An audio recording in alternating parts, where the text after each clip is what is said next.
எசேக்கியேல் 37:14 என் ஆவியை உங்களுக்குள் வைப்பேன், நீங்கள் உயிரடைவீர்கள்.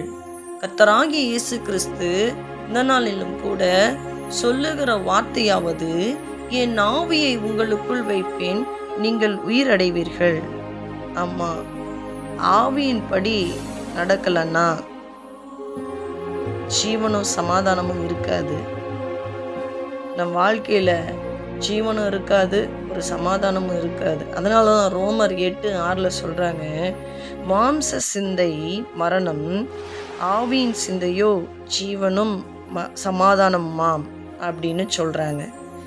எப்படி அப்படின்னு பார்த்தீங்கன்னா, மாம்ச சிந்தையில இருக்கிறவங்க தேவனுக்கு விரோதமான பகையில் இருக்கிறாங்கன்னு அர்த்தம். அது தேவனுடைய நியாய பிரமாணத்திற்கெல்லாம் கீழ்ப்படிய விடாது. ஆண்டவர் சொல்லி கொடுக்குற காரியத்திற்கு, ஆண்டவர் சொல்லி கொடுக்குற எந்த ஒரு காரியத்துக்கும் மாம்ச சிந்தையில் இருக்கிறவங்க கீழ்ப்படிய மாட்டாங்க.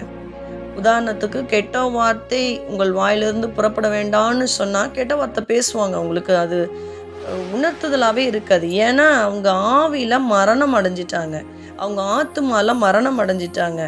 மதுபான பிரியர்களாக இருக்கக்கூடாதுன்னு சொன்னால் மதுபானம் அருந்துவாங்க. அவங்க மாம்சத்தில் நடக்கிறாங்க, ஆவியின் சிந்தையின்படி நடக்கலை.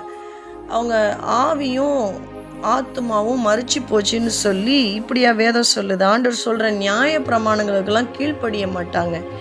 ஹல்லேலூயா. மேலும் தேவனுடைய ஆவி உங்கள் வாசமாயிருந்தால் நீங்கள் மாம்சத்துக்கு உட்பட்டவர்களாயிராமல் ஆவிக்குட்பட்டவர்களாய் இருப்பீர்கள். தேவனுடைய ஆவி நமக்குள்ள இருந்ததுன்னா மாம்சத்துக்கு உட்பட்டவர்களா நம்ம இருக்காம ஆவிக்குட்பட்டவர்களா இருப்போம்னு சொல்லி வேதம் இப்படியா சொல்லுது.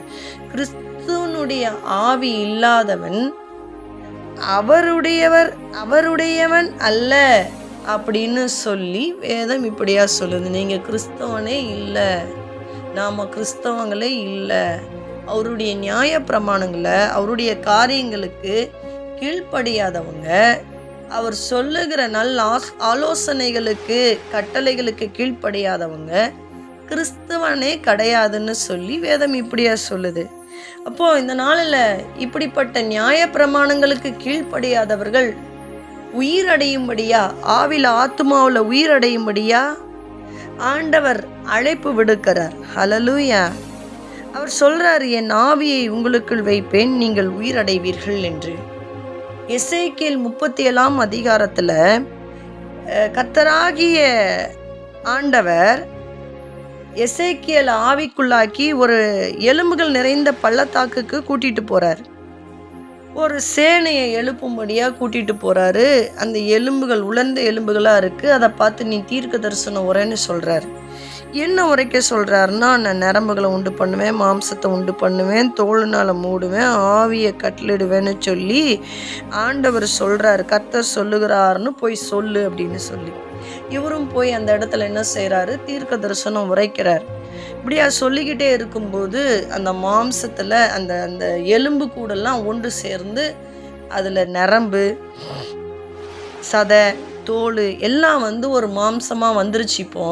இப்போ அதுக்குள்ளே என்ன இல்லை, ஆவி இல்லை. ஆண்டவர் மறுபடியும் சொல்கிறாரு.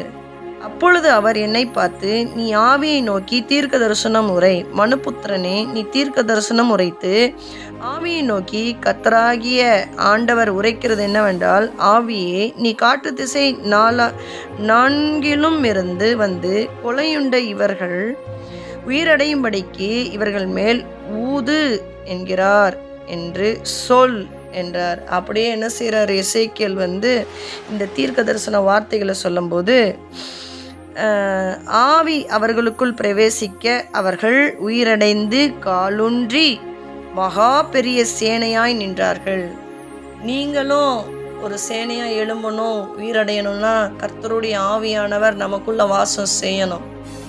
மாம்ச சிந்தை மரணம், ஆவியின் சிந்தை தான் என்னது, நமக்கு ஜீவனும் சமாதானமா இருக்கும்.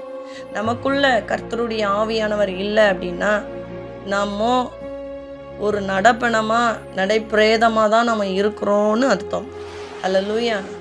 ஆண்டவரிடத்துல, ஆவியானவரே, நான் மட்டும் உம்மை மறந்து உம்முடைய நியாய பிரமாணங்களுக்கு கீழ்ப்படியாமல் இருந்தேன், இனிமே உம்முடைய நியாயப்பிரமாணங்களுக்கு கீழ்ப்படிந்து ஆண்டவரே பரிசுத்த ஆவியானவரை துக்கப்படுத்தாதபடிக்கு என் வாழ்க்கையை ஒப்பு கொடுக்குறேன்னு சொல்லி யார் யாரெல்லாம் ஒப்பு கொடுக்குறீங்களோ ஆவியானவர் உங்களை நிரப்ப வல்லவராக இருக்கிறார். ஹல்லேலூயா.